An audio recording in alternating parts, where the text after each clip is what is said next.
예수님께서 여러분과 함께 마르코가 전한 거룩한 복음입니다.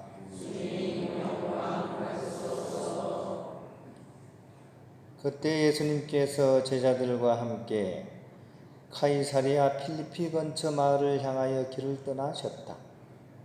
그리고 길에서 제자들에게 사람들이 나를 누구라고 하느냐 하고 물으셨다. 제자들이 대답하였다. 세례자 요한이라고 합니다. 그러나 어떤 이들은 엘리야라 하고 또 어떤 이들은 예언자 가운데 한 분이라고 합니다.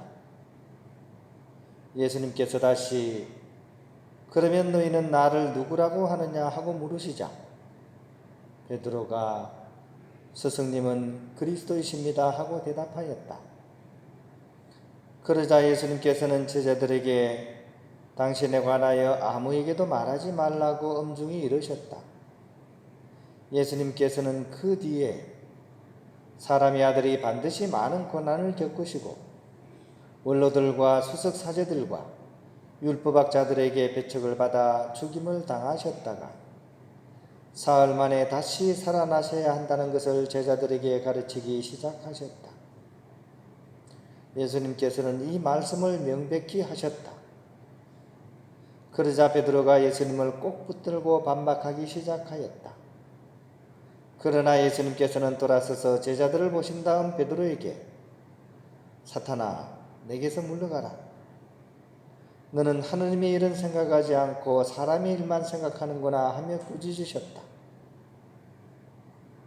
예수님께서 제자들과 함께 군중을 가까이 부르시고 그들에게 말씀하셨다. 누구든지 내 뒤를 따르려면 자신을 버리고 제 십자가를 지고 나를 따라야 한다. 정녕 자기 목숨을 구하려는 사람은 목숨을 잃을 것이고 나와 목숨 때문에 목숨을 잃는 사람은 목숨을 구할 것이다. 주님의 말씀입니다. 평안을 빕니다. 끝부분을 정정하겠습니다. 나와 복음 때문입니다. 제가 잘못 읽었어요. 나와 목숨 때문이가 아니라 나와 복음 때문에 목숨을 잃는 사람은 목숨을 구할 것이다. 이게 오늘 복음의 마지막 말씀입니다. 우리가 아주 유명한 사람들에게 뭔가를 너무너무 잘하는 사람에게는 국민이란 호칭을 붙이죠. 그죠? 그래서 노래를 가장 잘하는 사람을 뭐라 그럽니까? 국민 가수라 그러죠. 그죠? 요즘 국민 가수가 누굽니까? 임영웅 씨가 지금 국민 가수 반열에 올랐죠. 그죠? 또 너무 이렇게 체조라든지 운동을 잘하고 하면 요정이란 이름을 붙이죠. 국민 요정 거죠. 요즘은 국민 요정이 누굽니까? 요즘은 그 신유빈, 삐약이 탁구 잘 치는 지금 국민 요정으로 등극을 했어요. 그것만 있냐 하면 또 국민병도 있죠. 우리 국민들이 모두가 앓고 있는 집단알이 하고 있는 병이 하나 있어요. 이게 무슨 병일까요? 이거 얼마 전에 올림픽 할 때도 나왔었는데 1등병. 우리는 1등을 하지 않으면 병들어버립니다. 올림픽에서 가장 슬픈 사람이 누구였죠? 운동경기하다 가장 슬픈 사람. 은메달 딴 사람. 왜요? 왜 가장 슬퍼요? 금메달 못 땄거든요. 그 슬픕니다. 근데 이번 올림픽에는 그래도 많이 좋아졌어요. 그죠? 탁구 은메달 따고도 다들 좋아했잖아요. 그죠? 조금 이제 그 점에 있어서는 나아진 것 같아요. 근데 한 사람이 금메달을 따려면 뭐가 있어야 됩니까? 은메달도 있어야 되고 동메달도 있어야 되고 그 다음에 쭉 내려가면 예선도 통과하지 못한 선수들이 쭉 있어야 되죠. 그죠? 1등이 존재하기 위해서는 사실은 꼴등들이 받쳐주지 않으면 1등은 없는 겁니다. 특히 이 땅의 꼴등 그룹은 알고 보면 모두를 먹여 살리는 부모와 같은 숭고한 분들입니다. 가만히 보십시오. 우리나라에서 막 정말 우리 국민을 위해서 가장 많은 고생을 하는 사람들이 사실은 부모님의 역할을 하시는 분들이에요. 그럼에도 불구하고 우리는 그 가치를 무시하고 왕따시키기까지 합니다. 오늘 독서와 복음은 인류 역사를 통틀어서 이른바 꼴등들의 대표자로서 예수님이 등장하고 그이야말로 이 세상을 구원하는 메시아라는 사실을 선포하고 있습니다. 세상의 가치와는 완전히 다르죠, 그죠? 정반대 가치를 얘기하고 있습니다. 독서에서는 고난받는 하느님의 종, 때려도 가만히 있고 침을 뱉어도 피하지 않고 수염을 뽑아도 대들지 않는 그저 당하기만 하는 순딩이, 그 모습으로서 이 메시아를 얘기하고 있습니다. 근데 이렇게 적혀 있어도 이스라엘 사람들은 이 말씀을 도무지 이해할 수가 없었습니다. 이게 무슨 얘기지?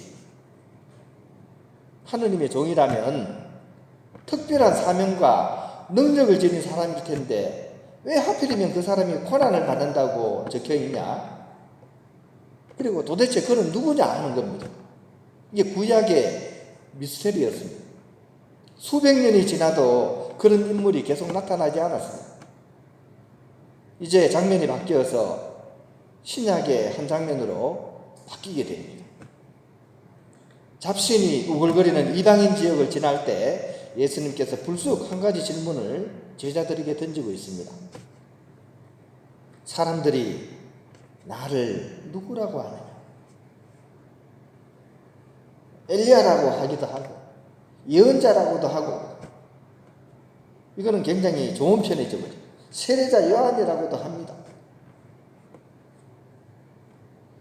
이때 예수님께서는 제자들을 정면으로 바라보시면서 그러면 너희는 나를 누구라고 생각하느냐? 라고 질문을 던지십니다. 근데 이 질문에는 다들 선뜻 나설 수가 없습니다. 미적미적거리기 시작합니다. 성격이 급한 베드로 사도가 치고 올라옵니다. 당신은 바로 그리스도이십니다. 이렇게 고백을 합니다.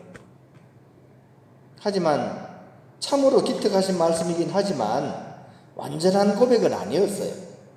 약간의 착각에 기반이 있기 때문입니다. 그 착각의 기반을 제공한 것은 메시아관이었습니다. 어떤 메시아냐 하는 거죠. 베드로가 생각하는 메시아관이, 베드로는 강력한 힘과 능력을 갖추신 분으로서 병을 고쳐주고 경제를 살리고 나라를 해방시킬 그런 분으로서 예수님을 믿었던 것입니다. 이런 베드로의 생각을 간파하시고 예수님께서는 오히려 그 정반대의 모습, 앞에 독서에서 얘기한 것처럼 그 순둥이, 바보팅이의 길을 걸어가실 운명이라는 사실을 밝히시게 됩니다. 잡히고 버림받고 죽게 될 것이다. 이 얘기를 듣자마자 베드로의 본색이 드러납니다. 철판에서 새우가 펄쩍 뛰듯이, 그죠? 베드로가 펄쩍 뛰어버립니다. 이처럼 이 일화에서 보듯이 신앙인들에게 있어서는 이 관이라는 단어가 굉장히 중요합니다. 메시아관, 신앙관. 예수님을 기복적인 존재로 여기는 것은 오늘 독서와 복음에 의하면 나한테 복을 주시는 분, 돈도 많게 해주고 수명도 길게 당겨주고 가족들 다 잘되게 해주고, 누구나 그런 마음으로 성당이나 교회에 오잖아요, 그죠? 이걸 기복신앙이라고 합니다. 근데 그런 것을 가지고 있다면 메시아관을 잘못 가지고 있는 겁니다. 오해입니다. 현세적 문제의 해결사로서 예수님을 바라보는 것은 자신의 탐욕과 야심의 투사입니다. 그런 점에서 예수님은 정말 무능력하신 분이에요. 오히려 반대로 십자가를 짊어지시는 메시아의 모습으로서 당신을 보여주시게 될 것입니다. 이사야의 말대로 아무런 죄도 없이 끌려가셔서 얻어맞고 또 가시관 쓰시고 십자가에 못 박혀 처절하게도 운명하신 분. 그래도 그 와중에 자신의 믿음을 결코 버리지 않으셨고 비굴하지도 않으셨고 죽는 순간까지 자신에게 해코지를 하는 그 죄인들을 위해서 용서를 구하고 기도드리셨던 분입니다. 이것이 바로 꼴등이 1등이 되게 되는 신앙의 아이러니, 즉 예수님은 당신 그 십자가의 길을 통해서 새로운 구원의 문을 열어놓으신 것입니다. 우리는 바로 그런 분을 우리 신앙의 모범인 그리스도라고 고백을 합니다. 하지만 우리 자신이 그 길을 살아가야 한다는 사실에는 사실 갈등이 많습니다. 왜냐하면 그게 아프고 또 서럽고 무시당하기 때문입니다. 며칠 전에 악기가 고장나서 좀 맡겨놓은 것을 찾으러 갔다가 이 빌딩 주차장으로 들어갔는데 그 주차 관리하시는 분이 굉장히 막 험하게 말씀을 하시더라고요. 잘못 들어간 것도 있었지만 막 좀 화를 내면서 막 빨리 차 빼라고 화를 많이 내시더라고요. 이상하다. 내가 뭘 잘못했길래 이렇게 화를 내시지? 가만히 생각해 보니까 차 때문이에요. 모닝을 몰고 왔어요.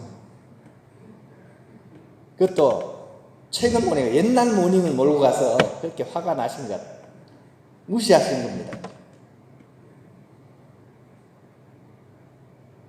그러면 차를 큰 걸 사서 타고 가야 되나요?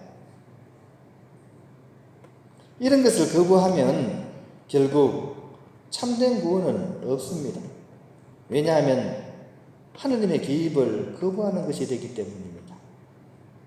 억울해 보여도 내 삶의 십자가를 기꺼이 져야 하고 가능하면 안고서 가야 합니다.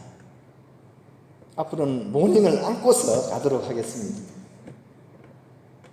오늘 우리 성십자가 희망축일 보냈는데 이렇게 그것을 다른 말로는 현양이라고 합니다. 이 현양을 통해서 예수님께서는 당신 스스로 영광스럽게 되시고 당신을 믿는 사람들에게 영원한 생명을 주셨기 때문입니다.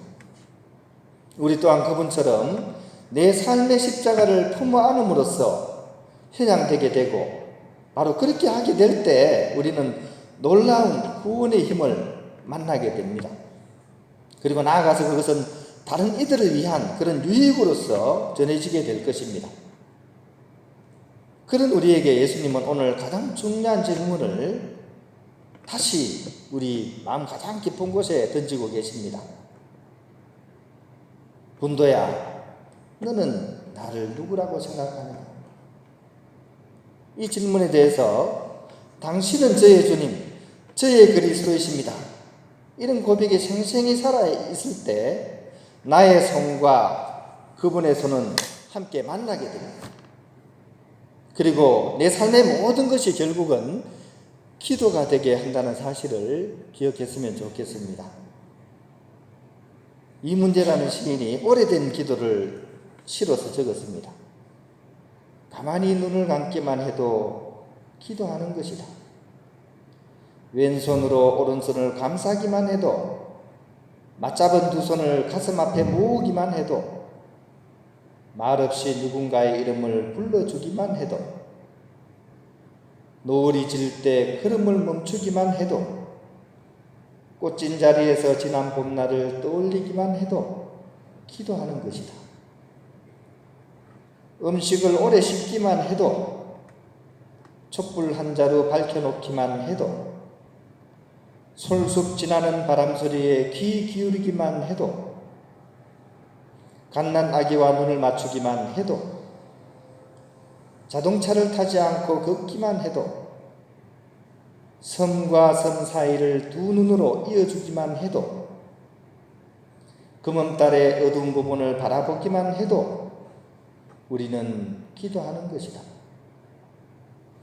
바다에 다 와가는 저문강의 바른지를 상상하기만 해도, 별똥별의 앞쪽을 조금 더 주시하기만 해도, 나는 결코 혼자가 아니라는 사실을 받아들이기만 해도, 나의 죽음은 언제나 나의 삶과 동행하고 있다는 평범한 진리를 인정하기만 해도 기도하는 것이다.